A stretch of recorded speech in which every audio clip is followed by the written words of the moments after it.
Arte diffuse, ce samedi 11 mars 2023, à 20h50, un documentaire intitulé Marie et Élisabeth Tudor, sœurs, rivales et reines. L'occasion de se pencher sur le destin, hors du commun, des deux premières femmes qui gouvernèrent ce royaume millénaire.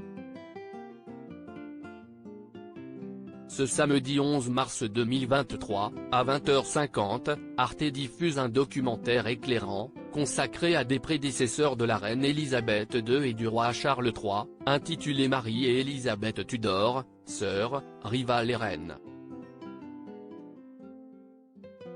La première ne régna que 5 années.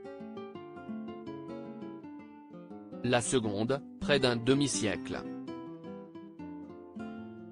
Le temps pour cette cadette d'entretenir sa gloire et de laisser une légende noire recouvrir le règne de son aîné.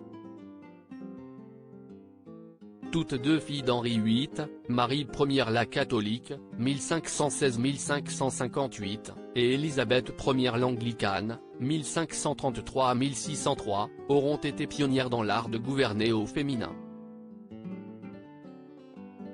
Princesse anglaise et montagne russe, fille de l'union de son père avec Catherine d'Aragon, Marie devient, à 9 ans, l'héritière choyée d'Henri VIII quand il apparaît que ses parents ne pourront avoir de garçon.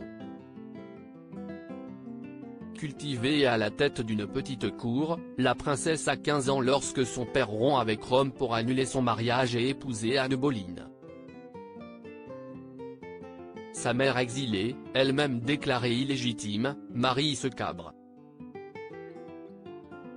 Henri VIII la mate en la nommant, après la naissance d'Élisabeth, dame d'honneur de sa demi-sœur. Entre ressentiment et instinct maternel, Marie se met à aimer et protéger Élisabeth. D'autant que les deux sœurs, après un nouveau mariage de leur père et la naissance d'un héritier mâle, sont considérées comme bâtardes.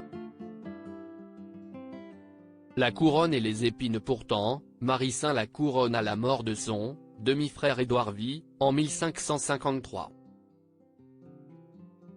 Combattant le protestantisme dont sa sœur, malgré sa loyauté, est à ses yeux l'incarnation, et influencée par des conseillers qui la convainquent qu'Élisabeth complote, Marie la fait interner à la Tour de Londres.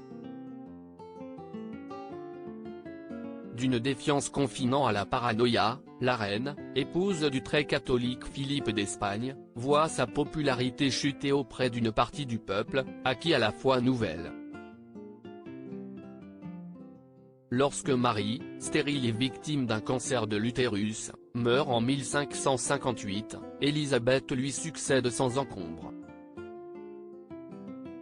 Reine vierge contre Bloody Mary, anticonformiste et forte, résolue à ne pas se marier, Élisabeth, à qui ce documentaire enrichissant et instructif, donne la parole, se rêvant fondatrice.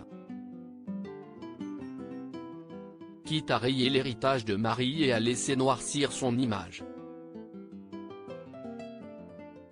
Qu'importe que son aîné, prompte à allumer des bûchers pour les protestants, ait épargné sa vie, que son règne ait pâti d'une disette liée au mauvais temps ou qu'elle se soit imposée, la première, dans un univers d'hommes, sa prédécesseur devient pour la postérité Marie la sanglante. Une Bloody Mary réduite, dont les années 1920, a un nom de cocktail. Plus rouge sang que sang bleu. À lire aussi Élisabeth II, ce métier qu'elle aurait voulu exercer si elle n'avait pas été reine.